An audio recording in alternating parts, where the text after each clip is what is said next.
नमस्कार दोस्तों, स्वागत है आपका अपने YouTube channel Bino education point में। दोस्तों, बिहार पुलिस 19,838 भर्ती बहुत बड़ी भर्ती है। किसी भी तरह कोशिश कीजिए कि इसमें एक पोस्ट हमारा हो जाए, ठीक है, किसी भी तरह।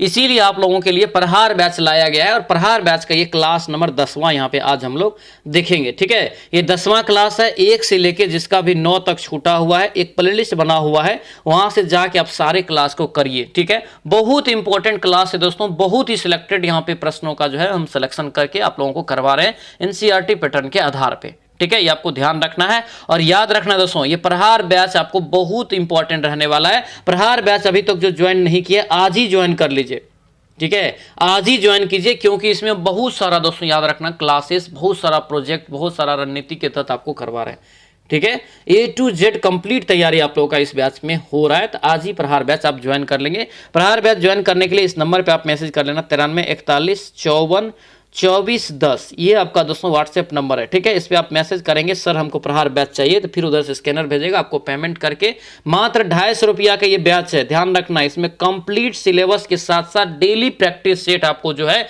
एग्जाम तक, फिर आपको वीकली टेस्ट है, हिंदी है, जीके है, बिहार जीके है, ठीक है। उसके बाद साइंस तो है ही, सारा आपको 9th 10th का सिलेबस है पूरा, A to Z चीज आपको इसमें कवर हो जाएगा, मैथ सहित, ठीक है।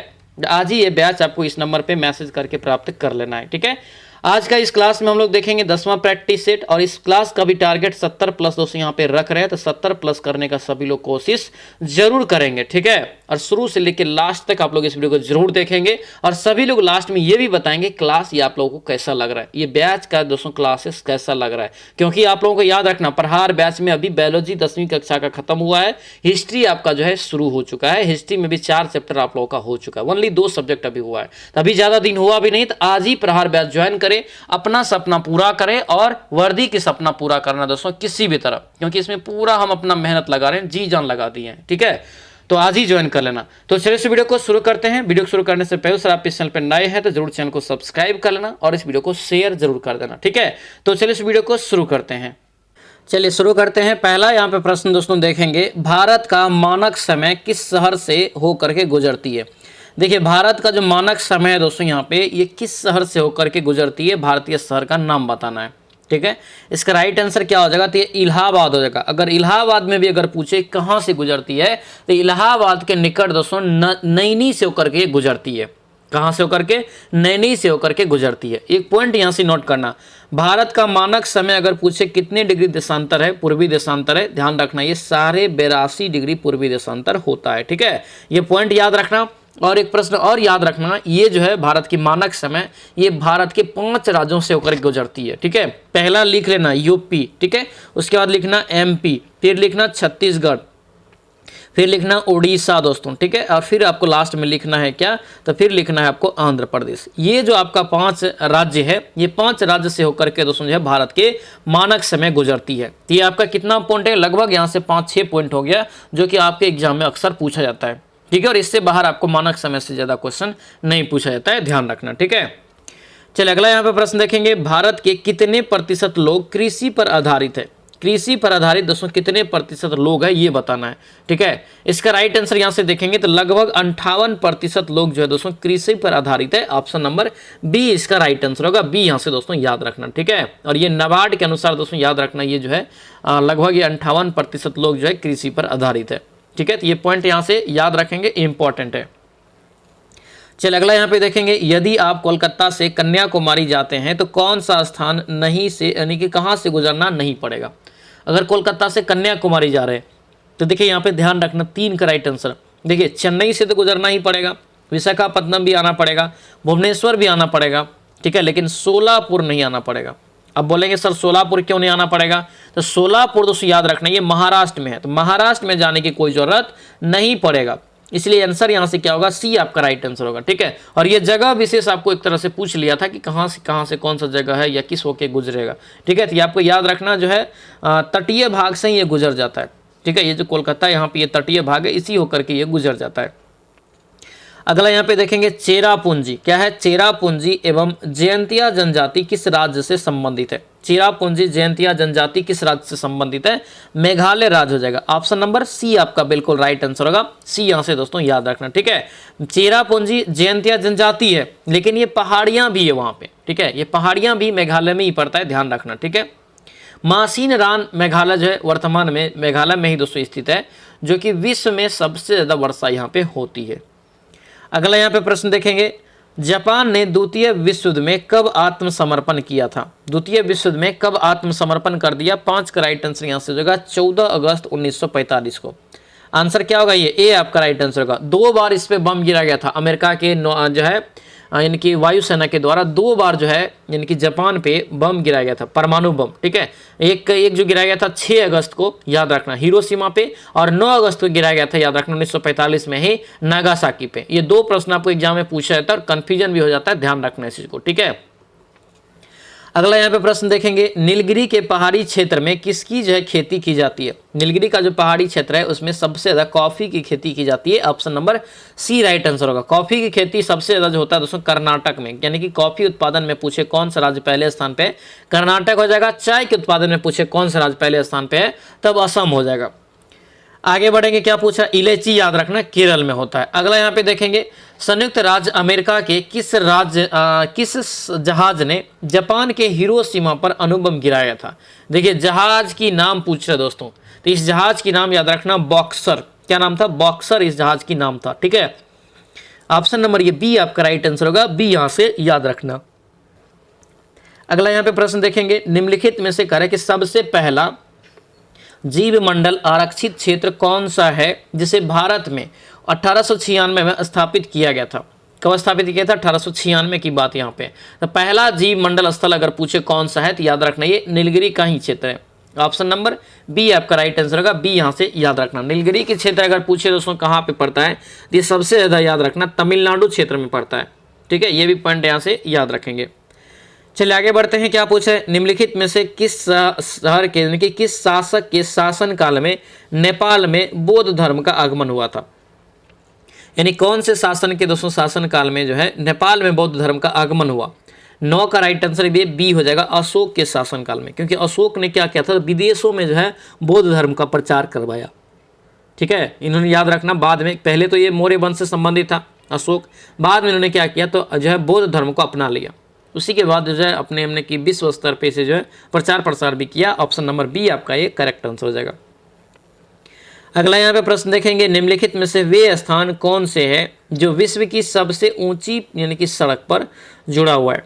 विश्व की सबसे ऊंची सड़क, राइट आंसर याद रखना ये लेह मनाली वाला जो शहर है ये विश्व की सबसे ऊंची शहर है। ऑप्शन नंबर सी आपका ये करेक्ट आंसर होगा, सी यहाँ से दोस्तों ध्यान रखेंगे। अगला यहाँ पे प्रश्न देखेंगे, सम्राट अशोक महान, क्या है, सम्राट अशोक महान जिसने 40 वर्ष तक जो है भारत में राज किया, ठीक है। राजधानी उस समय का क्या नाम था, यानी कि राजधानी उसका कहाँ था। इसका राजधानी जो रहा था याद रखना पाटलिपुत्रा में। कहाँ रहा था, पाटलिपुत्रा में। ऑप्शन नंबर सी आपका राइट आंसर होगा, सी यहाँ से दोस्तों याद रखेंगे। आगे बढ़ेंगे, क्या पूछ रहे करें कि ऐसा प्रथम इंजीनियरिंग यहाँ पे जो है स्नातक जो किसी राज्य का मुख्यमंत्री कर रहा हो, यानी कि मुख्यमंत्री रहा हो, ठीक है, यानी कि स्नातक किया हुआ वो इंजीनियरिंग से, वो कौन सा मुख्यमंत्री है। तो ये कौन मुख्यमंत्री है याद रखनी है, अपने बिहार का ये Nitish Kumar. Option number B आपका क्या होगा, ये राइट आंसर होगा, बी यहाँ से दोस्तों ध्यान रखेंगे, ठीक है, ये इंपॉर्टेंट है, याद रखना। अगला यहाँ पे प्रश्न क्या पूछा करें कि मोहनजोदड़ो स्नानागार के पूर्व में स्थित स्तूप जो है का निर्माण किस काल में किया गया था। मोहनजोदड़ो स्नानागार के पूर्व में जो एक स्तूप है उसका निर्माण किस काल में हुआ था। तो इसका निर्माण याद रखना दोस्तों ये कुषाण काल में हो जाएगा। ऑप्शन नंबर बी आपका ये करेक्ट आंसर होगा, बी याद रखना। कुशाल काल में भी अगर पूछे दोस्तों कनिष्क के शासन काल में ये आपका हुआ था, ठीक है, कनिष्क के शासन काल में। याद रखना कनिष्क का राजधानी अगर पूछे कहाँ पे था तो पहला था पुरुषपुर पेशावर जो कि पाकिस्तान में पड़ता है, दूसरा था मथुरा में जो कि यूपी में पड़ता है, ठीक है। अगला यहाँ पे प्रश्न देखेंगे, क्या पूछ रहे करें कि उस राज्य का नाम बताए जहां से भारत का प्रथम राष्ट्रपति चुना गया था। तो भारत के प्रथम राष्ट्रपति का नाम डॉक्टर राजेंद्र प्रसाद, जिसका जन्म कहाँ हुआ तो याद रखना बिहार में हुआ था, सिवान जिला में। जीरादेई नामक एक गांव है सिवान जिला में, वहीं पे इसका जन्म हुआ था। आंसर क्या हो जाएगा ये बिहार। ऑप्शन नंबर डी आपका दोस्तों करेक्ट आंसर होगा, तो डी यहाँ से दोस्तों ध्यान रखेंगे, ठीक है, इंपॉर्टेंट प्रश्न है, डी यहाँ से याद रखना। चलिए अगला यहाँ पे प्रश्न देखिए क्या पूछ रहे हैं। निम्नलिखित में से करे कि युग्म में कौन सा एक सही सुमेलित नहीं है, कौन सा एक सही सुमेलित नहीं है। 15 का राइट आंसर क्या होगा, ये सी हो जाएगा, वर्नाकुलर प्रेस एक्ट कर्जन। ठीक है, ये आपका सही सुमेलित जो है नहीं है। प्रेस एक्ट जो इन्होंने लागू किया था, याद रखना दोस्तों, ये जो लागू किया गया था लीटन के द्वारा, किसके द्वारा, लीटन के द्वारा, तो इसीलिए लीटन यहाँ से होना चाहिए, कर्जन आपका नहीं होना चाहिए। बाकी पिट्स इंडिया एक्ट जो है वाराणसी सही है। डॉक्ट्रिन ऑफ लेफ्ट यहाँ पे जो है डलहौजी के द्वारा, ये भी आपका सही है। ठीक है, उसके बाद यहाँ से जो है इल्बर्ट बिल रिपन के द्वारा, ये भी आपका सही है। बाकी सी आपका ओनली क्या था, गलत था। सी यहाँ से दोस्तों ध्यान रखेंगे गलत है, ये लीटन के समय में किया गया था 1878 ईस्वी में। ठीक है, बाद में रिपन ने इसे क्या किया तो समाप्त भी कर दिया गया था, ये 1882 की बात है। अगला यहाँ पे देखेंगे सिखों के 10वें गुरु क्या है, सिखों के 10वें गुरु गुरु गोविंद सिंह का जो है जन्म हुआ था कहाँ पर। गुरु गोविंद सिंह का जन्म दोस्तों यहाँ पे पूछा है कि कहाँ पर हुआ था, तो ये पटना में हो जाएगा। कहाँ होगा, पटना। ऑप्शन नंबर सी आपका बिल्कुल करेक्ट आंसर होगा, ये पटना यहाँ से दोस्तों ध्यान रखेंगे। ठीक है, पटना में गुरु गोविंद सिंह का जन्म हुआ था 1666। कब हुआ था ये, 1666 में, याद रखेंगे। 1699 में इन्होंने क्या किया था, खालसा पंथ की स्थापना किया था। चलिए अगला यहाँ पे देखेंगे 1946 में गठित अंतरिम सरकार में डॉक्टर राजेंद्र प्रसाद जो है किस विभाग के मंत्री थे। अंतरिम सरकार का जो गठन हुआ था उसमें डॉक्टर राजेंद्र प्रसाद को कौन सा दोस्तों विभाग मिला था, याद रखना है खाद्य एवं कृषि। क्या हो गया, खाद्य एवं कृषि विभाग। ऑप्शन नंबर सी बिल्कुल राइट आंसर का, याद रखना। ठीक है, रक्षा मंत्री कौन बने थे, बलदेव सिंह, बहुत इंपॉर्टेंट है, पूछा जाता है। बलदेव सिंह जो है दोस्तों याद रखना रक्षा मंत्री, यानी कि रक्षा मंत्रालय उसके पास गया था। ठीक है, विदेशी मामलों के और राष्ट्रमंडल से संबंधित जो मंत्रालय था वो आपको JL नेहरू के पास था, ये भी यहाँ से याद रखना।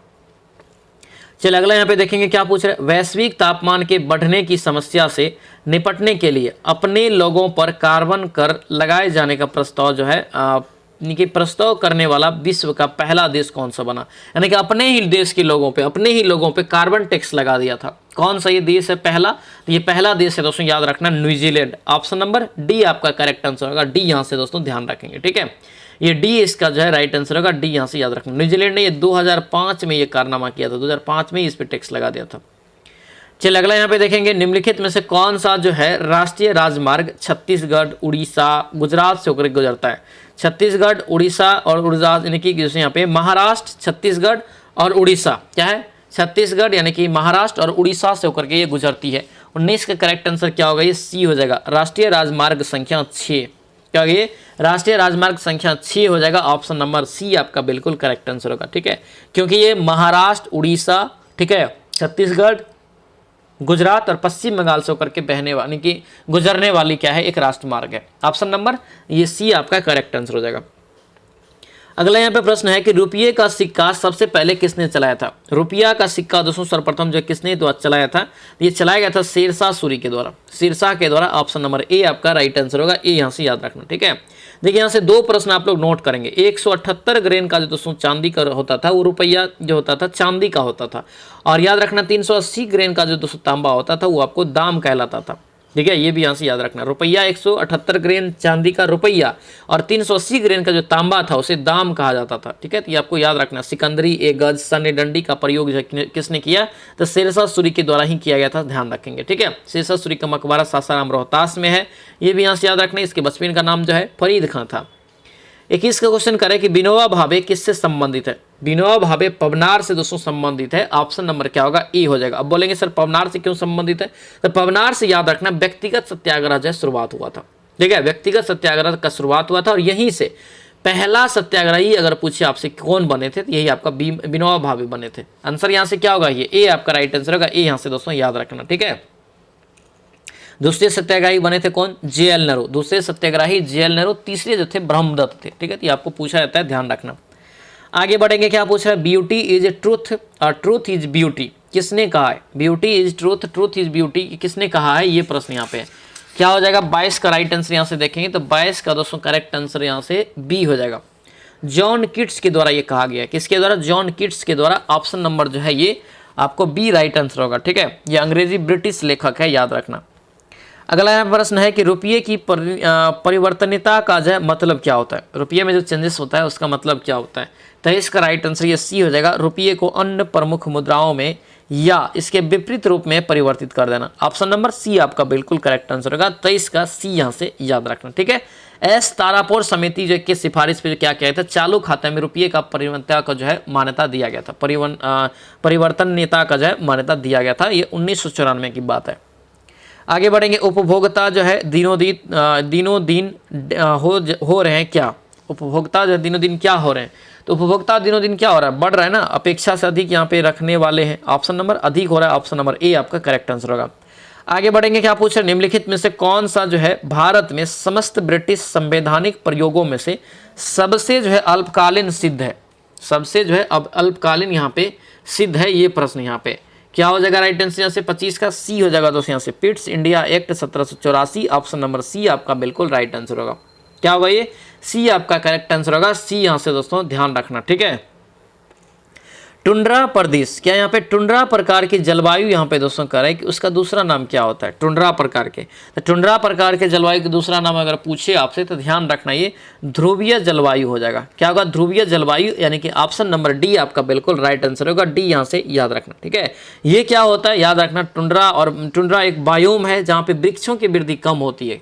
ठीक है, कम तापमान और बढ़ने की अपेक्षाकृत माने क्या होता है, बहुत छोटे मौसम के कारण ये प्रभावित होती है। ठीक है, टुंड्रा का शाब्दिक अर्थ होता है ऊंची भूमि। क्या होता है, टुंड्रा का शाब्दिक अर्थ अगर आपसे पूछ ले कि क्या होता है तो ऊंची भूमि होता है, ध्यान रखेंगे। अगला यहाँ पे देखेंगे, अत्यंत सूक्ष्म कणों वाली मिट्टी कौन सा है, अत्यंत सूक्ष्म कणों वाली मिट्टी यहाँ पे पूछ रहे कि कौन सा है। 27 का राइट आंसर ये बी हो जाएगा दोस्तों, चिक्का मिट्टी। क्या होगा, चिक्का मिट्टी, ऑप्शन नंबर बी आपका राइट आंसर होगा, चिक्का मिट्टी यहाँ से दोस्तों ध्यान रखना। ठीक है, चिक्का मिट्टी इसका करेक्ट आंसर होगा, याद रखेंगे। चलिए अगला यहाँ पे देखेंगे, तापक्रम की जो है एसआई इकाई क्या होता है, तापमान की या तापक्रम की एसआई इकाई क्या होता है, तो केल्विन। ऑप्शन नंबर ए आपका राइट आंसर होगा, ए याद रखेंगे। आगे बढ़ेंगे, निम्नलिखित में से कौन सा विटामिन रक्त का थक्का बनाने के लिए आवश्यक है, कौन सा विटामिन जो है रक्त का थक्का बनाने के लिए आवश्यक है। 29 का राइट आंसर क्या होगा, ये विटामिन के हो जाएगा। क्या होगा, विटामिन के, यानी कि ऑप्शन नंबर सी आपका बिल्कुल राइट आंसर होगा। क्या होगा, ये सी आपका राइट आंसर हो जाएगा, सी यहाँ से याद रखेंगे। अगला यहाँ पे देखेंगे, मानव शरीर में निम्नलिखित में से कौन सी ग्रंथि जोड़े के जो है रूप में मौजूद होती है, कौन सी ग्रंथि एक जोड़ा होता है, कौन सी ग्रंथि यहाँ पे एक जोड़ा होगा, तो ये अधिवृक्क ग्रंथि होता है। ठीक है, ऑप्शन नंबर क्या होगा, ए आपका दोस्तों राइट आंसर होगा, ए यहाँ से जो है याद रखना। ठीक है, अधिवृक्क ग्रंथि आपका क्या होता है, एक जोड़ा में होता है।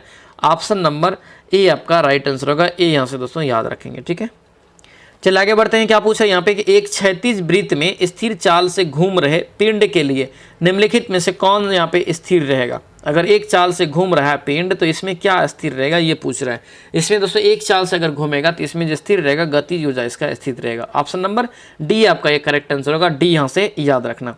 अगला यहाँ पे देखेंगे, हेपेटाइटिस बी जो दोस्तों होता है ये यकृत को प्रभावित करने वाला रोग है। ठीक है, हेपेटाइटिस बी विषाणु का उद्भव काल कितना होता है, कितने दिन का ये होता है, तो ये दोस्तों होगा यहाँ से 32 का राइट आंसर क्या हो जाएगा, तो ये बी हो जाएगा, 30 से लेकर के 180 दिन। ऑप्शन नंबर बी आपका राइट आंसर होगा, ध्यान रखना। ठीक है, हेपेटाइटिस बी दोस्तों याद रखना क्या होता है, 1 से लेकर 6 माह तक के बीच आपका ये होता है। ऑप्शन नंबर बी आपका ये करेक्ट आंसर होगा, बी यहाँ से याद रखना। चलिए आगे बढ़ते हैं। क्या पूछ रहे हैं, निम्नलिखित में से कौन सा एक जो है गैस वातावरण प्रदूषक नहीं मानी जाती है, वातावरण प्रदूषक एक गैस इसमें से है जो नहीं मानी जाती है। तो 33 का राइट आंसर ये सल्फर डाइऑक्साइड हो जाएगा, SO2 हो जाएगा। ऑप्शन नंबर सी आपका करेक्ट आंसर होगा। ओजोन याद रखना, इसकी फॉर्मूला याद रखना, O3 होता है जो कि समताप मंडल के निचली परत में पाया जाता है और पराबैंगनी किरण जो होता है उसे रोकने का काम करता है। ठीक है, क्योंकि पराबैंगनी किरणें जो होता है बहुत हानिकारक होता है, त्वचा कैंसर सब भी हो सकता है। ठीक है दोस्तों, आपसे रिक्वेस्ट है जो भी इस चैनल पर नए हैं चैनल को सब्सक्राइब कर लीजिए और इस वीडियो को दोस्तों के साथ शेयर भी कर दीजिए और इस वीडियो को लाइक कर दीजिए। ठीक है, और याद रखना ये प्रहार बैच की क्लास है। प्रहार बैच जो अभी तक ज्वाइन नहीं किया है तो प्रहार बैच आज ही ज्वाइन कर लीजिए। ये 10वां प्रैक्टिस सेट है। अभी जो प्रैक्टिस सेट लगा रहे हैं ये जो है पहले ही प्रहार बैच में दे दिया गया है। ठीक है, कि आप बनाइए पहले फिर आप क्लास कीजिए। ठीक है, तो इससे क्या होगा तो आपको ज़्यादा क्वेश्चन समझ में आएगा। ठीक है, ज़्यादा चीज़ें आपको आसान लगेगा, पढ़ने में मज़ा आएगा। और जब तक आपको मन न लगे, पढ़ने में मज़ा नहीं आएगा, तब तक आपको याद भी नहीं होगा। ठीक है, और प्रहार बैच यही चीज़ करा रहा है। प्रहार बैच 100% रिजल्ट के लिए तात्पर्य है, बहुत सारे रणनीति को अपना रहे हैं, होमवर्क सीरीज भी आप लोगों को दे रहे हैं, PYQ हो गया, सिलेबस हो गया, ये सारा चीज आपको कंप्लीट पैकेज के तौर में इसमें मिलेगा। मैथ का जो है चैप्टर वाइज यहाँ पे पढ़ाने वाले हैं, ठीक है। तो ये याद रखना दोस्तों, 3 महीना ओनली समय है और 3 महीना में ये सारा चीज आपको तैयार कर देंगे, एक रिजल्ट के लिए तैयार कर देंगे और रिजल्ट होके रहेगा। फिर आपको वीकली टेस्ट भी आपका लेंगे, ठीक है। तो ये सारा प्रोसेस है। जो भी प्रहार बैच लेना चाहते हैं इस नंबर पे आप मैसेज कर लेंगे 93 41 54 24 10, ठीक है। ये नंबर है यहाँ पे 93 41, ठीक है, लिख देते हैं 54 24 10, ये दोस्तों नंबर है। इस पे आप व्हाट्सएप मैसेज करना, बोलना सर हमको प्रहार बैच चाहिए, आज ही चाहिए। तो आपको दोस्तों उधर स्कैनर भेजेगा, उस पर पेमेंट करके आप लोग जो है ये बैच ले सकते हैं, ठीक है। पेमेंट करके आप लोग स्क्रीनशॉट भेजेंगे, फिर आप नेम जिला लिख के भेजेंगे, फिर आपको प्रहार बैच में ऐड कर लिया जाएगा। मात्र ये 250 का दोस्तों याद रखना बैच है, बहुत इंपॉर्टेंट है। 350 इसका चार्ज है, लेकिन अभी ऑफर में 250 में ही ओनली मिल रहा है, जो कि सुनहरा मौका है। तो आज ही ये बैच आप लोग जरूर खरीद ले और 100% वर्दी के लिए आप श्योर रहे, 100% फिक्स समझिए, ठीक है। बहुत रणनीति अपना रहे हैं, तो आज ही ज्वाइन सभी लोग जरूर कर लेंगे। चलिए अगला यहाँ पे क्वेश्चन है कि आसमान नीला दिखता है, कारण क्या है? आसमान नीला दिखता है, इसका क्या कारण है? इसका एक ही कारण है दोस्तों, याद रखना, प्रकाश का प्रकीर्णन के कारण। ऑप्शन नंबर सी आपका ये बिल्कुल राइट आंसर होगा। तो सी यहाँ से दोस्तों याद रखना, ठीक है, क्योंकि कम तरंग दैर्घ्य की जो किरणों का प्रकीर्णन जो होता है वो सबसे अधिक होता है, ठीक है। इसीलिए बैगनी और नीला का प्रकीर्णन क्या होता है, सबसे ज्यादा होता है, ये भी यहाँ से ध्यान रखना। अगला यहाँ पे देखेंगे हाइड्रोजन का द्रव्यमान कितना होता है। हाइड्रोजन का द्रव्यमान दोस्तों यहाँ पे पूछा गया कितना होता है, तो लगभग 1 होता है। ऑप्शन नंबर बी आपका ये करेक्ट आंसर हो जाएगा। क्या होगा ये बी यहाँ से दोस्तों आपका जो है राइट आंसर होगा 35 का बी यहाँ से याद रखना। इसके 3 समस्थानिक होते हैं, ध्यान रखना। कार्बन मोनोऑक्साइड क्या है? कार्बन मोनोऑक्साइड दोस्तों होता है एक क्या होता है, तो कार्बन मोनोऑक्साइड एक रंगहीन भी है, ठीक है, एक स्वादहीन है, या स्वादहीन को हम लोग क्या बोलते हैं, उदासीन बोलते हैं। आंसर क्या हो जाएगा ये सी आपका राइट आंसर होगा, सी याद रखना, ठीक है। ये बहुत इंपॉर्टेंट प्रश्न है, इसे अच्छे से सभी लोग याद रखेंगे, ठीक है। और कार्बन मोनोऑक्साइड ऐसे भी दोस्तों बहुत ही हानिकारक होता है। 6/19 और 16/57 का महत्तम समावर्तक HCF दोस्तों यहाँ से आपको पूछा रहा। देखिए जिसका HCF जो आपको भिन्न वाला, ये आपका भिन्न वाला HCF हो गया, तो भिन्न वाला HCF में जो HCF मांगे तो ऊपर का ही HCF निकालेंगे, यानी कि अंश का HCF निकालेंगे। 6 और 16 का HCF निकालेंगे, 2 निकल जाता है, ठीक है। और ये नीचे वाला कैल्शियम निकालेंगे, नीचे वाला कैल्शियम निकालेंगे दोस्तों, ये 57 निकल जाएगा। 19/57 यानी कि 2/57। ऑप्शन नंबर ए आपका यहाँ से राइट आंसर हो जाएगा, ठीक है। तो अच्छे से इसको समझ के याद रखेंगे। चलिए अगला यहाँ पे देखेंगे ए के जो है किस मान के लिए संख्या इतना जो है 4 से विभाजित होगा। जब 4 से विभाजित होगा तो यहाँ से दोस्तों आपको क्या होना चाहिए, ये जो अंक यहाँ पे देख रहे हैं तो इसके लिए विषम नहीं होना चाहिए, ठीक है, ये नहीं होना चाहिए। आंसर यहाँ से जो होगा ये 0 हो जाएगा। यहाँ पे 0 अगर रहेगा 3704 रहेगा, ये 4 से विभाजित हो जाएगा। Option number B right answer होगा। इन सभी प्रश्नों को क्या करेंगे तो डायरेक्ट आप मान पुट करके आप लोग जो है फास्ट में बनाने का कोशिश करेंगे, ज़्यादा समय आपका पास नहीं होगा। चलिए यहाँ पे दिया है कि एक समचतुर्भुज की भुजा दोस्तों 10 सेंटीमीटर है, एक विकर्ण की लंबाई दी है 12 और इसकी क्षेत्रफल क्या होगा।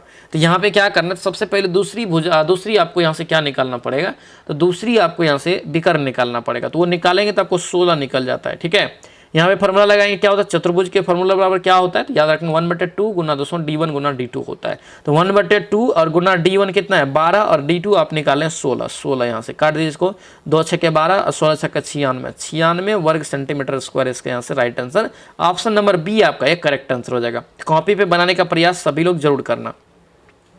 अगला यहाँ पे प्रश्न दिया है कि 3 संख्या हैं, कितने संख्या हैं, 3 संख्या यहाँ पे दोस्तों दिया हुआ है 4:5:6 के अनुपात में।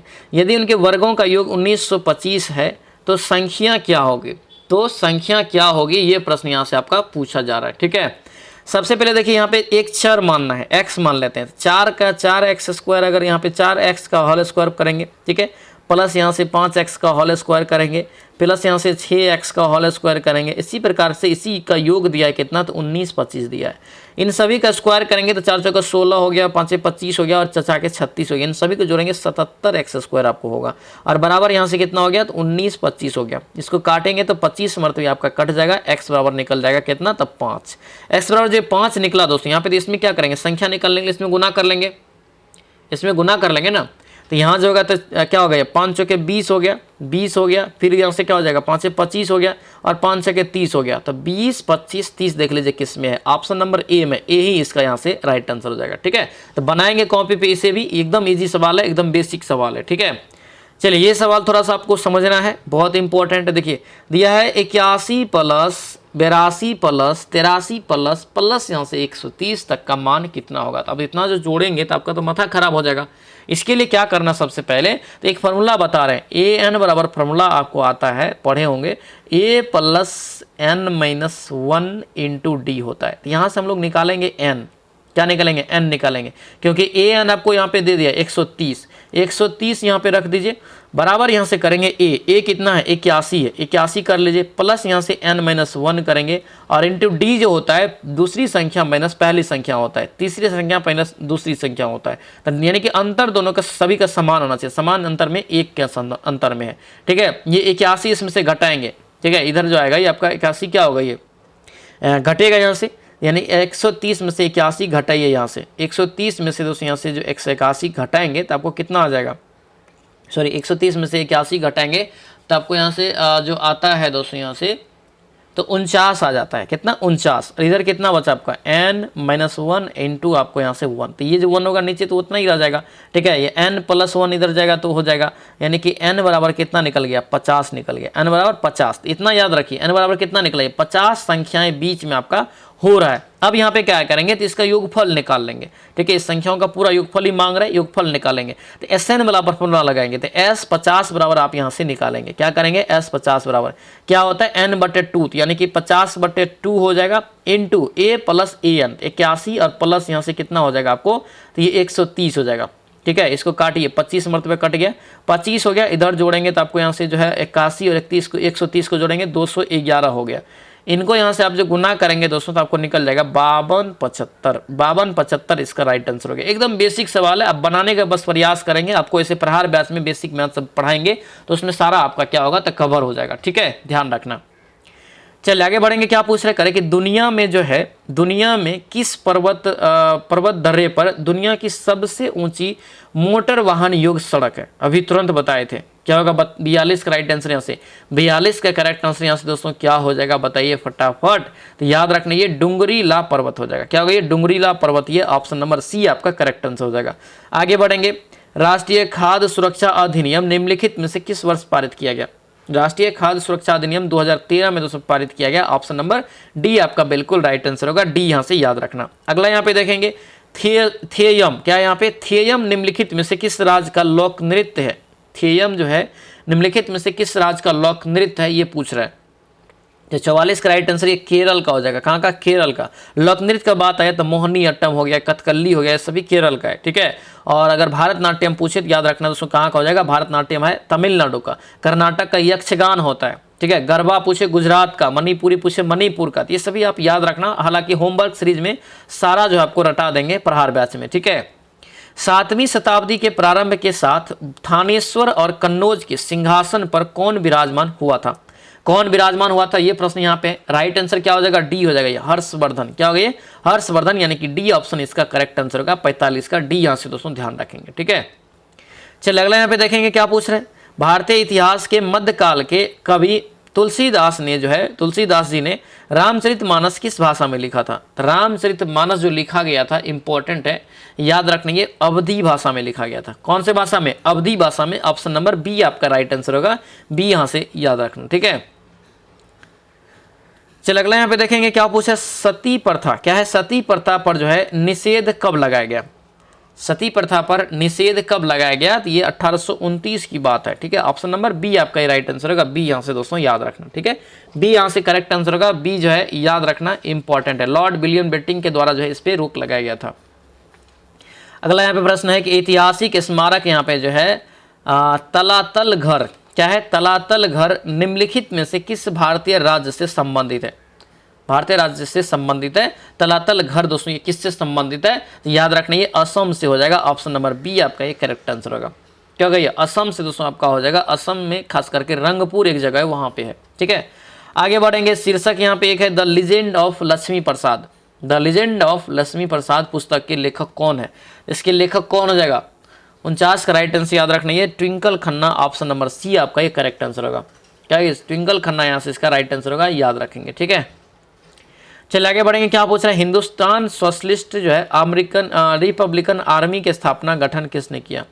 50 का राइट आंसर क्या होगा बताइए फटाफट। 50 का राइट आंसर दोस्तों याद रखना बी हो जाएगा, Chandrashekhar Azad. Option number B आपका राइट आंसर होगा, बी याद रखना। ठीक है, बी यहाँ से इसका जो है करेक्ट आंसर होगा। दिल्ली में इन्होंने इसकी स्थापना किया था 1928 ईस्वी में, याद रखना। ठीक है, चलिए नेक्स्ट क्वेश्चन यहाँ पे देखेंगे। क्या पूछा जा रहा है कि किसी विधेयक के धन विधेयक होने का अंतिम निर्णय कौन करता है?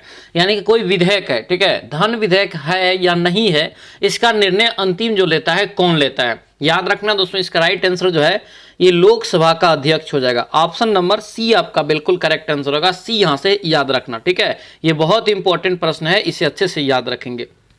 अगला यहाँ पे प्रश्न देखेंगे, भारतीय संविधान में जो है मूल कर्तव्य के प्रावधान की संस्तुति जो है किसने किया था? किसकी मूल कर्तव्य की? कई बार बताए हैं, 42वें संविधान संशोधन के तहत 1976 में ये जोड़ा गया। ठीक है, सरदार स्वर्ण सिंह समिति की सिफारिश पे। ऑप्शन नंबर डी आपका बिल्कुल करेक्ट आंसर हो जाएगा।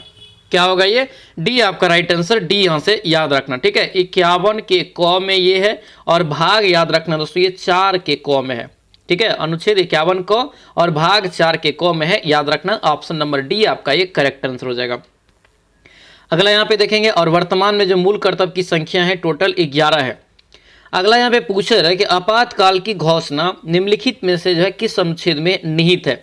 आपातकाल की घोषणा, ठीक है, तो 53 का राइट आंसर यहाँ से अगर देखेंगे 53 का करेक्ट आंसर ए हो जाएगा, 352। ठीक है, क्योंकि 356 में जो है राष्ट्रपति शासन की व्याख्या किया गया।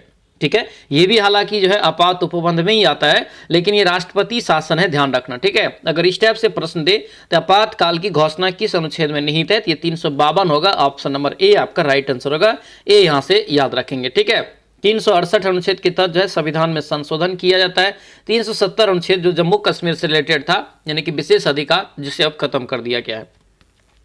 अगला यहाँ पे देखेंगे, हरेली का त्योहार क्या है? हरेली का त्योहार निम्नलिखित में से किस भारतीय राज्य में मनाया जाता है? हरेली का त्योहार दोस्तों किस भारतीय राज्य में मनाया जाता है? तो ये छत्तीसगढ़ में। ऑप्शन नंबर ये डी आपका राइट आंसर होगा, डी यहाँ से याद रखना। ठीक है, ये छत्तीसगढ़ के लोगों के द्वारा जो है सबसे प्रचलित आपका एक त्योहार है। ऑप्शन नंबर डी आपका करेक्ट आंसर होगा। अगला क्वेश्चन यहाँ पे देखेंगे, क्या पूछ रहे हैं, निम्नलिखित में से किसे उपराष्ट्रपति के चुनाव में मतदान करने का अधिकार प्राप्त है? उपराष्ट्रपति जो होता है, सबसे पहले याद रखना, ये राज्यसभा के पदेन सभापति होते हैं। ठीक है, इसमें जो निर्वाचित यानी कि निर्वाचन होता है, यानी कि मतदान जो की प्रक्रिया होता है, याद रखना ये लोकसभा, राज्यसभा और विधानसभा के निर्वाचित सदस्य के द्वारा ये किया जाता है। आंसर जो है ए आपका बिल्कुल करेक्ट आंसर हो जाएगा। अगला यहाँ पे देखेंगे, क्या पूछ रहे हैं, फ्रांसीसी यात्री यहाँ पे जो है बर्नियर किस वर्ष भारत आया था? इंपॉर्टेंट है, ध्यान रखना। ठीक है, ये सिलेबस का क्वेश्चन आपका रहेगा कि बर्नियर जो है किस वर्ष भारत आया था, जो कि फ्रांसीसी यात्री था। 56 का राइट आंसर याद रखना, ये 1668 ईस्वी में। कब आया था? 1668 में दोस्तों। ऑप्शन नंबर सी आपका राइट आंसर होगा, सी यहाँ से याद रखना, जो कि 1600 पूछा जाता है, 1668 तक जो है भारत में रहा था। ये मुगल काल में दोस्तों जो भारत आया था। अगला यहाँ पे देखेंगे, क्या पूछ रहे हैं, निम्नलिखित में कह रहा है कि भारत के किस राज्य में साक्षरता प्रतिशत सर्वाधिक है? ये आपका सभी को पता होगा। ठीक है, सबसे ज्यादा साक्षरता का प्रतिशत है कहाँ पे? केरल में। ऑप्शन नंबर सी आपका राइट आंसर होगा। और सबसे कम जो है याद रखना, ये बिहार में है। ठीक है, सबसे कम बिहार में। अगला यहाँ पे देखेंगे, निम्नलिखित में से किस राज्य में दुधवा नेशनल पार्क स्थित है? तो दुधवा नेशनल पार्क जो है कहाँ पे है? तो याद रखना, ये उत्तर प्रदेश में। कहाँ हो जाएगा? उत्तर प्रदेश, यानी कि ऑप्शन नंबर ए आपका बिल्कुल राइट आंसर हो जाएगा, ये यहाँ से याद रखना। और ये देश का जो है याद रखना एक टाइगर रिजर्व है। क्या है? Tiger reserve. प्रोजेक्ट टाइगर की शुरुआत 1973 में। चलवासी कृषि निम्नलिखित राज्यों में से पहाड़ी क्षेत्र की मुख्य समस्या क्या है? कहाँ का है ये बताना है। कहाँ का हो जाएगा? तो ये आपको असम और बिहार। ऑप्शन नंबर ए आपका राइट आंसर हो जाएगा। क्या होगा? ये ए आपका यहाँ से करेक्ट आंसर होगा, ध्यान रखना। करें कि दो परोक्ष कर कौन सा है? दो परोक्ष कर जो है दोस्तों ये कौन सा है? तो ये आपका बिक्री कर एक और एक उत्पादन शुल्क। ऑप्शन जो है सी आपका बिल्कुल राइट आंसर का, ध्यान रखना। ठीक है, बिक्री कर और एक आपका जो है उत्पादन शुल्क, ये आपका क्या हो जाएगा? ये याद रखना, एक परोक्ष मतलब ये अप्रत्यक्ष कर है। क्या है? अप्रत्यक्ष कर है, ध्यान रखना। ठीक है, ये परोक्ष मतलब अप्रत्यक्ष। आगे यहाँ पे देखेंगे, बैंकों द्वारा लाए गए निम्नलिखित में से किस भुगतान उपाय को प्लास्टिक मुद्रा के नाम से जानते हैं? यहाँ पे प्लास्टिक है, ध्यान रखना, प्लास्टिक मुद्रा के नाम से जाना जाता है। 61 का याद रखने, क्रेडिट कार्ड जो आप चलाते हैं, credit card, option number B आपका राइट आंसर होगा। क्या होगा ये? क्रेडिट कार्ड इसका राइट आंसर होगा, ध्यान रखना। आईआरडीपी क्या है? आईआरडीपी का मुख्य उद्देश्य क्या है? आईआरडीपी का मुख्य उद्देश्य क्या है? तो याद रखना, ये छठी पंचवर्षीय योजना के दौरान जो है प्रारंभ हुआ था। इसका मुख्य उद्देश्य था गरीबी रेखा से जो नीचे रह रहा है व्यक्ति, उसको दोस्तों जो है बाहर निकालना। ठीक है, ये 62 का जो राइट आंसर है, ग्रामीण एवं विकास निर्धनता निवारण, खास करके जो गरीबी रेखा से नीचे था। ऑप्शन नंबर डी आपका ये बिल्कुल राइट आंसर होगा, जो कि छठी शताब्दी यानी छठी पंचवर्षीय योजना में चलाया गया था। अगला यहाँ पे देखेंगे, जैन धर्म के लोग जो है मानते हैं कि महावीर थे अंतिम, क्या थे अंतिम? तो अंतिम तीर्थकर थे। ऑप्शन नंबर डी आपका राइट आंसर होगा। अंतिम बोले या तो 24वें तीर्थकर, ठीक है, 24वें तीर्थकर, ये भी यहाँ से ध्यान रखना। जैन धर्म के संस्थापक ऋषभदेव है, लेकिन अगर पूछे आपसे कि जैन धर्म के वास्तविक संस्थापक किसे कहा जाता है, तो याद रखना वो महावीर को कहा जाता है। ठीक है, अंतर्राष्ट्रीय पर्वतीय दिवस जो है किस तारीख को मनाया जाता है? अंतर्राष्ट्रीय पर्वतीय दिवस किस तारीख को मनाया जाता है? तो 64 का राइट आंसर याद रखना, ये 11 दिसंबर को मनाते हैं। ऑप्शन नंबर ए आपका राइट आंसर हो जाएगा। क्या ये ए यहां से इसका करेक्ट आंसर होगा, ए याद रखना। 2 अक्टूबर का याद रखना अहिंसा दिवस के रूप में दोस्तों मनाते हैं। आगे बढ़ेंगे, ब्रेडन वुड्स सम्मेलन यानी समझौता ने निम्नलिखित में से किस संस्था का निर्माण किया था? तो इसके तहत संस्था का निर्माण किया गया था दोस्तों, याद रखना 65 का, ये हो जाएगा राइट आंसर आपका सी। ठीक है, ये अंतर्राष्ट्रीय मुद्रा कोष IMF का जो है शुरुआत किया गया था। ऑप्शन नंबर सी हो जाएगा। विश्व बैंक की भी शुरुआत आपको जो है इसी समझौते के तहत, इसी सम्मेलन के तहत हुआ था। पॉइंट याद रखेंगे, इंपॉर्टेंट है। ठीक है, 1944 में यह समझौता आपका हुआ था। कब हुआ था? 1944 में। अगला यहाँ पे देखेंगे, निम्नलिखित में से किस राष्ट्र के संविधान से प्रेरित होकर भारत ने अपने संविधान में निर्देशक सिद्धांतों को विशेषता जोड़ी थी? यानी कि संविधान में निर्देशक सिद्धांतों की जो है विशेषता जोड़ी, इसका राइट आंसर क्या होगा? तो ये आयरलैंड हो जाएगा। क्या होगा? आयरलैंड। ऑप्शन नंबर बी आपका करेक्ट आंसर होगा। ठीक है, बी यहाँ से दोस्तों ध्यान रखेंगे।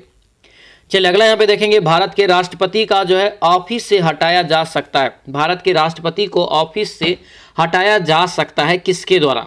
ये किसके द्वारा हटाया जा सकता है? तो ये संसद के द्वारा दोस्तों हटाया जा सकता है। यानी कि अगर राष्ट्रपति को हटाने का प्रावधान है तो एकमात्र प्रावधान है, इस पे जो है महाभियोग लगा के हटाया जाता है। और महाभियोग राष्ट्रपति पर 61 अनुच्छेद के तहत ये लगाया जाता है। संसद के किसी भी सदन में दोस्तों ये लगाया जा सकता है। ये भी प्रश्न आपको ध्यान रखना है।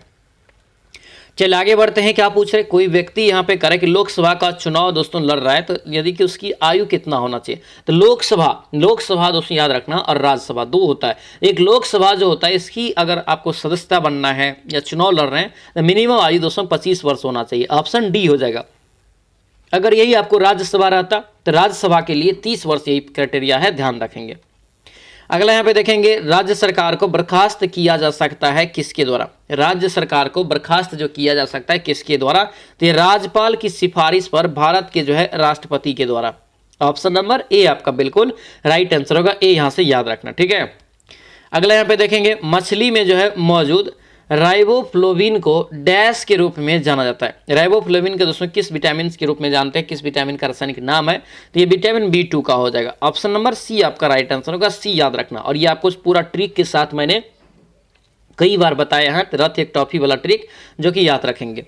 पृथ्वी के वायुमंडल की जो है किस परत में ओजोन परत पाई जाती है? पृथ्वी के किस वायुमंडल में दोस्तों कह रहे हैं कि ओजोन परत पाई जाती है? कई बार बताएं, ये समताप मंडल के सबसे निचली परत में पाई जाती है। ऑप्शन नंबर ए आपका बिल्कुल राइट आंसर हो जाएगा। ठीक है, चलिए आगे देखेंगे, क्या पूछे? निम्नलिखित विकल्प में से कौन सी बीमारी सुअर से फैलती है? सुअर जो होता है, सुअर से ये फैलती है, कौन सी बीमारी? तो राइट आंसर ये डी हो जाएगा, स्वाइन फ्लू। क्या होगा ये? स्वाइन फ्लू दोस्तों। ऑप्शन नंबर डी आपका करेक्ट आंसर होगा। ठीक है, डी यहां से याद रखना। आगे बढ़ेंगे, क्या पूछ रहे हैं? मानव के लिए उपयोगी है क्या?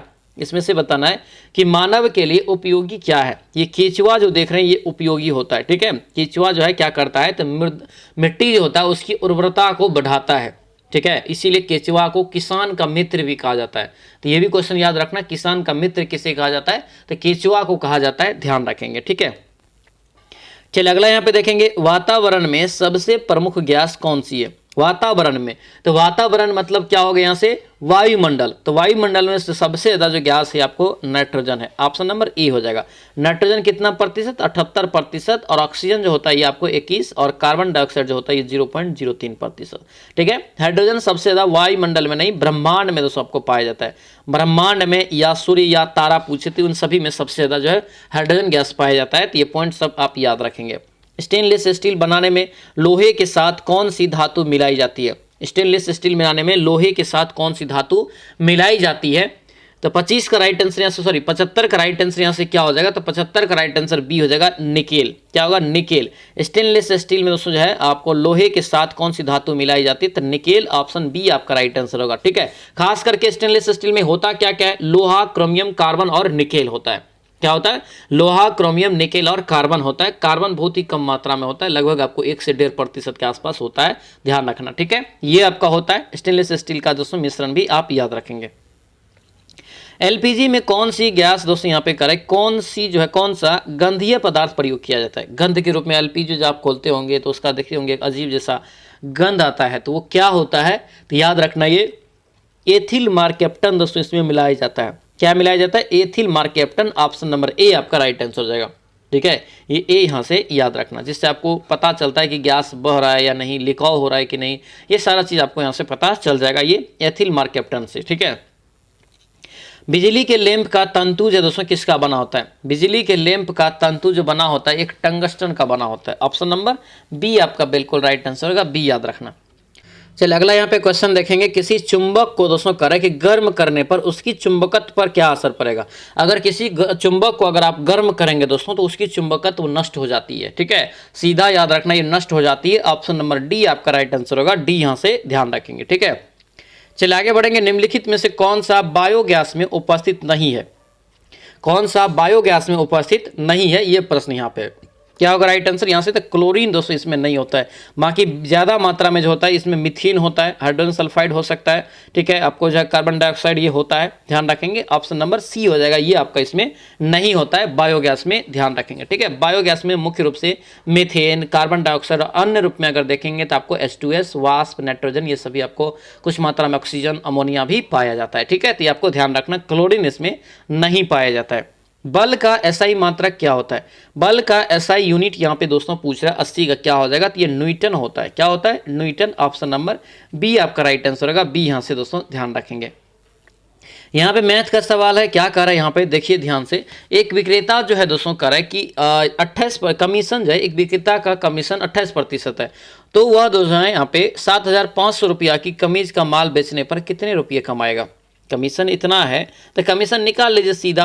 क्या करेंगे? 75 और 00 का 28% निकाल लीजिए, बट 100 0000 कट गया, 75 गुना 28 जो होगा यही हो जाएगा इसका कमीशन, यानी कि 2100 रुपया इसको गुना करेंगे तो आएगा 2100 रुपया इसका क्या हो गया? कमीशन हो गया। इसी टाइप का सवाल आपको मैथ में पूछा जाता है। और याद रखना आपको प्रहार बैच में A to Z चीज पढ़ाएंगे, मैथ भी चैप्टर वाइज हम पढ़ाएंगे, ध्यान रखना। ऑलरेडी 20 क्लास आप लोगों को दिए हैं बनाने के लिए, 20 क्लास से आप लोग अच्छे से एक बार रिवीजन जरूर करेंगे, वहां पे भी आपको एकदम बेसिक तरीका से मैंने बताया है। ठीक है, ध्यान रखना। चलिए आगे यहाँ देखेंगे क्या पूछ रहे, प्रथम 4 विषम संख्याओं का योग। तो ये तो ट्रिक आपको बताए हैं, क्या हो जाएगा? ये n² हो जाएगा। तो 4 है यहाँ पे, तो 4 का स्क्वायर हो जाएगा। ऑप्शन नंबर ए आपका ये बिल्कुल राइट आंसर हो जाएगा। ठीक है, ए यहाँ से याद रखेंगे। अगला यहाँ पे दिया है कि प्रथम 25 सम संख्याओं का योग क्या होगा? तो सम संख्या बराबर योग क्या होता है? तो ये n × n+1 होता है। तो ये दोनों फार्मूला को भी याद रखना, विषम संख्याओं के योग बराबर n², लेकिन सम संख्याओं के अगर दे दे तो n × n+1 होता है। तो 25 यहाँ पे है, तो 25 और 1 26 हो गया, 26 गुना कर दीजिए, 25 और 26 को 25 25 625 हो गया, और आपको 25 और जोड़ेंगे 650, 650 इसका राइट आंसर हो जाएगा। ऑप्शन नंबर ए आपका ये करेक्ट आंसर हो जाएगा। चलिए आगे यहाँ पे देखेंगे क्या पूछे। एक हॉल की जो है होल जो है 15 मीटर लंबा है और 12 मीटर चौड़ा है। फर्श और छत के क्षेत्रफलों का जो है योग 4 दीवारों के क्षेत्रफल के योग के बराबर है। तो हॉल का दोस्तों यहाँ पे करें कि आयतन में क्या होगा? ठीक है, आयतन में क्या होगा? तो देखिए यहाँ पे 2h क्या हो जाएगा? 4 दीवारों का क्षेत्रफल 2h × l+b लिखेंगे। ठीक है, और इधर अगर करेंगे 2 गुना l गुना b करेंगे। ठीक है, यहाँ से आपका जो है h यहाँ से निकल जाएगा, h ही आपको यहाँ से मांगा जा रहा था। ठीक है, यहाँ से आपका h आपको निकल जाएगा, तो फिर आप जो है LBH वाला फॉर्मूला लगाएंगे। क्या वाला? आयतन मांग रहा है ना, यहाँ पे देखिए आयतन मांगा जा रहा है। आयतन जब मांगा जाता है तो एलबीएच वाला फॉर्मूला यहाँ पे लगाएंगे, ये आपको पीडीएफ में सोल्यूशन भी दे देंगे, ठीक है। यहाँ पे थोड़ा लंबा प्रोसेस में जाएगा, हालांकि इजी है ये, ठीक है, यहाँ बनाना इजी है, आराम से बन जाएगा। इसका राइट आंसर ये 1200 200 निकल जाएगा। आगे बढ़ेंगे, क्या पूछ रहे करें कि 1 से लेकर के 80 तक की संख्याओं में कितने प्रतिशत संख्याओं में इकाई अंक जो है 1 या 9 है, 1 या 9 है। 85 का राइट आंसर क्या हो जाएगा, तो 85 का सी हो जाएगा, 20% आपको निकलेगा। क्या निकलेगा, 20% दोस्तों संख्या ऐसा निकलेगा जो इकाई अंक पे 1 या 9 आएगा, ठीक है, 1 या 9। जैसे आपको 1 या 9 तो 1 हो गया, 9 हो गया, फिर 11, फिर 19, फिर 21, फिर 29, 31, 39, इसी प्रकार से आपको लास्ट में देखना है, ठीक है। चलिए आगे बढ़ते हैं, क्या पूछा यहाँ पे दिया है कि एक चतुर्भुज के चारों कोण का माप इतना दिया है, तो सबसे बड़े का तो चारों कोण का माप दिया है, चतुर्भुज के चारों कोण का माप 360, इसको जोड़ लीजिए, 3 3 6 और 4 10, 10 बराबर 360 हो गया, 1 बराबर यहाँ से 36 निकल गया। सबसे बड़ा मांग रहा है तो 4 से गुना कर देंगे, 36 गुना कितना हो जाएगा, 36 चौके यहाँ से करें ना तो 36 चौके आपको यहाँ से 86 का हो जाएगा 144। ऑप्शन नंबर बी आपका राइट आंसर हो जाएगा, बी यहाँ से याद रखना 144। अगला यहाँ पे दिया है एंटोनम चुनने के लिए, क्या दिया है, एंटोनम, एम्पल का एंटोनम यहाँ से चुनना है। देखिए इंग्लिश को डेली बेसिस पे आप रिवीजन करेंगे ओनली, इसी में आपका तैयारी हो जाएगा, और 3 से 4 भी आप सही कर लेंगे तो आप आराम से स्कोर अच्छा कर पाएंगे, ठीक है। इंग्लिश को स्किप नहीं करेंगे। तो यहाँ पे एम्पल का जो एंटोनम मतलब उल्टा क्या हो जाएगा, तो स्केर्स हो जाएगा। ऑप्शन नंबर डी आपका राइट आंसर होगा। आगे बढ़ेंगे, क्या दिया है, दिया यहाँ पे सिलेक्ट द एरर, एरर यहाँ पे दोस्तों चुनना है, क्या चुनना है, error. Rama's scores in the half yearly examination are best the Raghu scores, ठीक है, रघु स्कोर्स, ये आपका हो जाएगा are the best, are best then, option यहाँ से सी हो जाएगा। आगे बढ़ेंगे, क्या पूछ रहे हैं, मोस्ट अप्रोप्रिएट मीनिंग दिया यहाँ पे, to pull a fast one on someone, someone, इसका जो राइट आंसर होगा सी हो जाएगा, द टू यहाँ से to cheat someone, option number C बिल्कुल राइट आंसर होगा। अगला यहाँ पे देखेंगे, बिहार का पहला जू सफारी उद्घाटन राजगीर में कब किया गया था। बहुत इंपॉर्टेंट क्वेश्चन है ये, ठीक है, ये बहुत इंपॉर्टेंट क्वेश्चन रहेगा दोस्तों, ध्यान रखना, ठीक है। बिहार का पहला जू सफारी उद्घाटन राजगीर में कब किया गया, 90 का राइट आंसर याद रखना है, 16 फरवरी 2022 में किया गया था। ऑप्शन नंबर ए आपका करेक्ट आंसर हो जाएगा। आगे बढ़ेंगे, क्या पूछ रहे हैं यहाँ पे, एंटोनम चुनना है, किसका, अपोनेंट का एंटोनम चुनना है। ओपोनेंट का यहाँ पे प्रतिद्वंदी जो होता है इसका यानी कि उल्टा चुनना है, क्या चुनना है, उल्टा, तो ये आपका सपोर्टर हो जाएगा, जो आपको सपोर्ट करेगा। ऑप्शन नंबर डी हो जाएगा। अनुसूचित या थारू जनजाति के लिए अलग बटालियन का गठन करने वाला पहला राज्य कौन सा बना, ये पहला राज्य इसके लिए जो बना है ये बिहार बना है। ऑप्शन नंबर सी आपका दोस्तों राइट आंसर होगा, सी यहाँ से याद रखना। आगे बढ़ेंगे, क्या पूछ दिया यहाँ पे कि किस भाग में त्रुटि है, आज जो है हम बाजार चलेंगे, आज हम बाजार चलेंगे, इसमें कौन सा त्रुटि है, कौन सा यहाँ पे त्रुटि है, यहाँ पे तो बाजार सही बर्तनी में अगर देखेंगे तो यहाँ पे देखेंगे तो बाजार होता है, यहाँ पे ये गलत है। ऑप्शन नंबर डी आपका ये राइट आंसर हो जाएगा, बाकी सही लिखा है लेकिन बाजार का ही मीनिंग यहाँ पे गलत लिखा था। आगे बढ़ेंगे, फिर से आपको दिया त्रुटि वाला, ठीक है, यद्यपि उसके पास जो है उतना धन है, यद्यपि वह स्वस्थ नहीं है, कोई त्रुटि है या नहीं ये बताना है। इसका राइट आंसर क्या होगा, बी हो जाएगा, 2 वाला, यानी कि, ठीक है, ये उतना धन है यद्यपि, ठीक है, यहाँ पे जो होना चाहिए दोस्तों उतना धन है, यहाँ पे इतना धन होना चाहिए, इतना धन है यद्यपि, ठीक है। चलिए आगे बढ़ेंगे, क्या पूछा, रक्षाबंधन दिवस के जो है बिहार के निम्नलिखित में से किस आधारित दिवस के रूप में मनाया जाता है। तो बिहार में जो दिवस मनाते हैं किसके आधार पे, तो ये वृक्ष संरक्षण के आधार पे। ऑप्शन नंबर ए आपका करेक्ट आंसर होगा। आगे बढ़ेंगे, रिक्त स्थान की पूर्ति करिए, हमें जो है भारतीय होने पर क्या है, गर्व है, ठीक है, ये ऑप्शन नंबर सी आपका राइट आंसर होगा, सी याद रखने, खाली जगह वाला आपको पूछा जाता है एग्जाम में। अगला यहाँ पे देखेंगे, शब्द के समानार्थी शब्द का चयन करें, भ्रमण का शब्द यानी कि समानार्थी क्या हो जाएगा, तो भ्रमण का समानार्थी यहाँ से भोरा, क्या होगा, भोरा, ऑप्शन नंबर ए आपका राइट आंसर होगा, ए यहाँ से दोस्तों ध्यान रखेंगे। अगला यहाँ पे चलिए देखेंगे, क्या पूछ रहे, बखिया, बखिया उखेड़ना, बखिया उघेड़ना दोस्तों मुहावरे का सही अर्थ क्या होगा, तो बखिया उघेड़ना सही मुहावरे का अर्थ होगा भेद खोलना, क्या होगा, भेद खोलना, और चिट्ठी पुर्जी खोल देना। ऑप्शन नंबर बी आपका राइट आंसर हो जाएगा। आगे बढ़ेंगे, क्या पूछ रहे, विलोम, उर्वर का यहाँ पे विलोम क्या होगा, उर्वर का विलोम यहाँ पे दोस्तों देखेंगे तो क्या हो जाएगा, तो 99 का राइट आंसर ए हो जाएगा, ऊसर, ऑप्शन नंबर ए आपका करेक्ट आंसर हो जाएगा। अगला यहाँ पे पूछा जा रहा है कि बिहार में जनसंख्या वृद्धि दर कितनी है, बिहार में जो जनसंख्या वृद्धि दर है ये 25 पॉइंट दोस्तों यहाँ से 42 है, ये 2001 और 2011 के जनगणना अनुसार ये बात किया जा रहा है यहाँ पे, ठीक है, तो आपको ध्यान रखना है। तो ये था दोस्तों आप लोगों का प्रहार बैच का ये 10वां क्लास 10वां प्रैक्टिस सेट। कैसा लगा सभी लोग क्लास कमेंट करके जरूर बताएंगे और सभी लोग इस वीडियो को लाइक कर देंगे। जो भी नए हैं चैनल को सब्सक्राइब जरूर कर लेंगे। और जरूरी सूचना, अभी तक जो प्रहार बैच ज्वाइन नहीं किया है, प्रहार बैच अगर आप ज्वाइन नहीं किए हैं तो आज ही प्रहार बैच ज्वाइन कीजिए। ठीक है, ये आपको 100% वर्दी दिलाएगा। इसमें बहुत सारा रणनीति के तहत हम आपको पढ़ा रहे हैं। ठीक है, 9th 10th सिलेबस हो, चाहे PYQ हो, हिंदी हो, बिहार जीके हो, ठीक है, मैथ हो, डेली प्रैक्टिस सेट हो, फिर आपका वीकली टेस्ट हो, इन सारा चीज़ आपको इसमें फ्री में है। ठीक है, मात्र ये बैच आपको 250 रुपया में आपको परचेस करना है। सारा तैयारी हो जाएगा, उसके बाद आपको कोई टेंशन नहीं लेना है। सारा जिम्मेदारी मेरे ऊपर है। ठीक है, हम आपको सारा चीज़ पढ़ाएंगे, सारा चीज़ गाइड करेंगे। ठीक है, ये दोस्तों बैच ले लीजिए आज ही। बहुत सारा दोस्तों जो है लोग ले लिया है, आप भी बैच लेके आप एकदम सेफ हो जाइए। ठीक है, याद रखना अभी ऑफर चल रहा है, 250 में ये बैच मिल जाएगा, क्योंकि इस बैच का प्राइस 350 रुपया है। ठीक है, लेने के लिए बैच क्या करेंगे तो ये 93 41 54 24 10 ये नंबर है, इस पर आप मैसेज करेंगे कि सर हमको प्रहार बैच चाहिए, तो फिर आपको उधर से स्कैनर भेजेगा। ठीक है, व्हाट्सएप मैसेज करना है इस पर आपको कि हमको प्रहार बैच चाहिए, तो फिर उधर से स्कैनर भेजेगा, उस पर पेमेंट करके अपना नाम और जिला लिख देंगे, फिर आपको प्रहार बैच में ऐड कर दिया जाएगा। और जितने भी क्लास आपको पीछे हुआ है इन सभी का PDF और क्लास आपको मिल जाएगा। ठीक है, तो चलिए मिलते हैं अब नेक्स्ट वीडियो में, नेक्स्ट क्लास में। जय हिंद।